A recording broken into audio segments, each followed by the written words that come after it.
All the time I get people saying to me, "Hey Ted, thanks for this awesome coffee. Now what do I do? What tools do I need? How do I get started?" Well, I don't know. Well, today I'm going to tell you exactly the minimum tools you need to up your coffee game. So let's get going.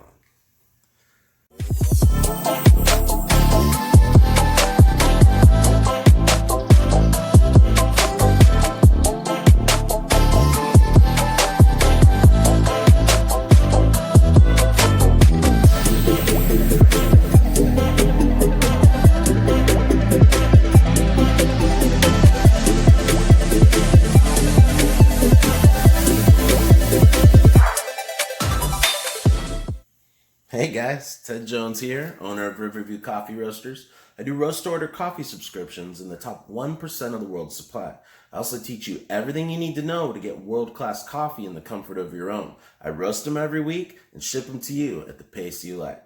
So if it's your first time on the channel and you'd like to see more, make sure to hit the subscribe button. Also hit the bell notifications button so you can always be notified when I put up a new video. Alright, so I was talking about the basic things you need to brew coffee, right? Why don't we get into that on our next segment and I'll show you exactly what to do. Let's do it. So here are the basic tools you're going to need to get yourself started when you want to brew amazing coffee. The two most important tools you're going to need: the freshly roasted high quality coffee, because without the best ingredients, you're never going to make the best tasting coffee or the best tasting food in anything. And that's what every chef knows. And even without the chef, the great ingredients stand alone, right? But when a chef really knows how to cook, it doesn't matter how good he is. If his ingredients aren't good, he's not going to be able to make amazing food. And so that's why you got to have really good, really fresh roasted coffee. The reason why you want it really fresh is because it has gases in it. As soon as the gases escape, the coffee stales. And who likes to eat stale anything? It's like having stale bread, right? It's not a great experience. And so that's what most people are used to. Most all coffees people get are not fresh. And when I say fresh, I think I mentioned in many of my videos that you want it within 2 weeks of roasting. And that's what I do. I roast it to order and ship it to you within a couple days so you have it at its very best, just like something just baked at the bakery. The other most important tool you need is a burr grinder. The reason why is because you're preparing the surface area of the coffee to have the flavor come out. So you got to have a grinder that will grind consistently. Just like when you're making potatoes at home and you cut really big chunks and really small chunks, the small chunks will overcook and get mushy. The big chunks will be hard and not cooked enough, right? But when you get them all cut at the same size, you can get them all perfectly crisp or perfectly fluffy, and everything's going to come out amazing. Same thing with the burr grinder. If you get them all the right size grind, you're going to get all the right amount of flavor as long as you put the right temperature water and the right amount of time. But if you were to use big chunky grinds and little fine grinds, you're going to get bitter flavors from the fine grinds and sour flavors from the chunky grinds. And no matter how good you are with everything else, you're not going to get as good of a cup. And I see it all the time because I have a good grinder and I brew well. I go to customers' houses or friends' houses, family's house, and they can even take amazing coffee, my own coffee that I just roasted, that I know is the top coffees in the world, and they still can't make it come out good because their grinder is grinding it powdery. So getting an inexpensive burr grinder like this one's only about $30. You can get real inexpensive burr grinders that make amazing coffee. If you want to check some out, I actually have just a couple of recommendations on the website. Makes it super easy when you're trying to pick something at the beginning. If you have the money for it, or if you're willing to invest, which when I'm drinking coffee every single day, I find investing in a few tools that will last me for years is well worth it.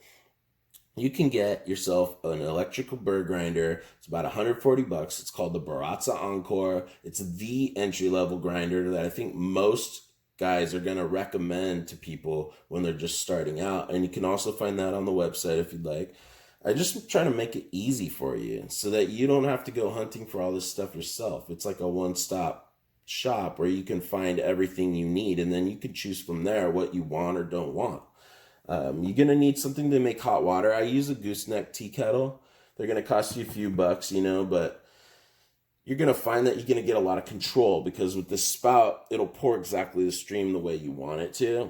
And that's going to make sure that you're getting everything to come out just the way you like it. You can use even a sauce pot if you really want. You just need to add the water. And if you're using a brewer that steeps, like the AeroPress or like the Clever Brewer, where you're just letting the coffee sit in the water for a little while, or a French press, of course, then a sauce pot will actually work if you really need to do that, because of the fact that you don't need control over your pour. If you're using a regular cone like this, which is our next item, then I would recommend something that's a little bit easier to pour from. You can use a regular tea kettle, or you can use a gooseneck kettle if you want to invest about $50 or more. I use a digital one that shows the exact time and temperature, everything the way you want it exactly, which makes things a lot easier. But of course, we're talking bare minimum today, so that's not absolutely necessary.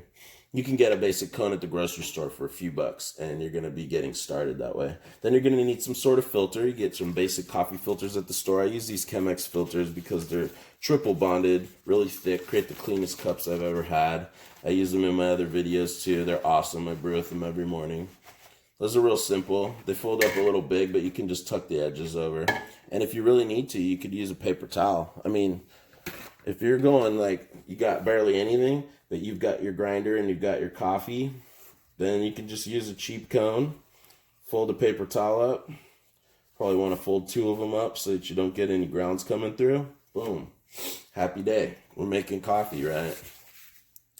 Then you got to have something to stir it with, just so you can get the grounds fully incorporated with the water. And you want something that doesn't get the coffee to cool down while it's brewing, because the brewing temperature is what pulls the flavor out. So if you cool it down, it's not going to pull the right amount of flavor out, which is a problem with most of the regular coffee pots out there. They never get the water quite hot enough.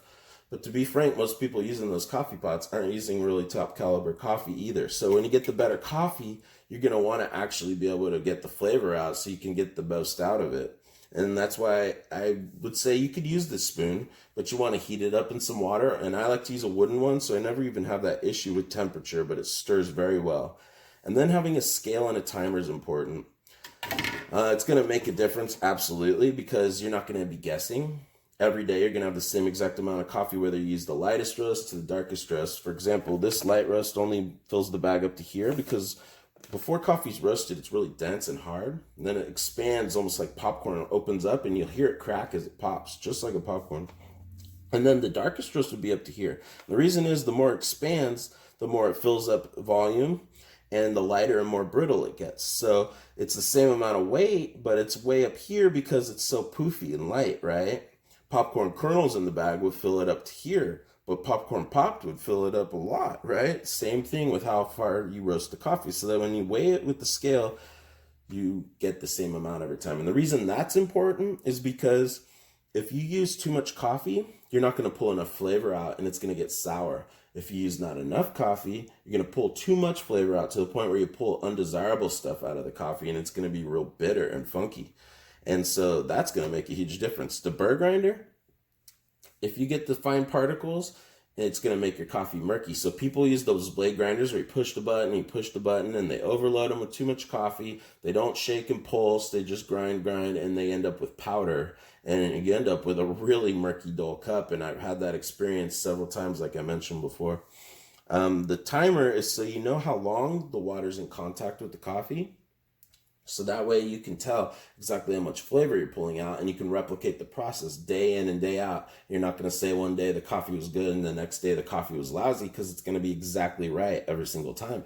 And anytime you have something you don't like the way it came out, let's say you tried a new coffee and it didn't come out the way you wanted, you can adjust one of these things, see?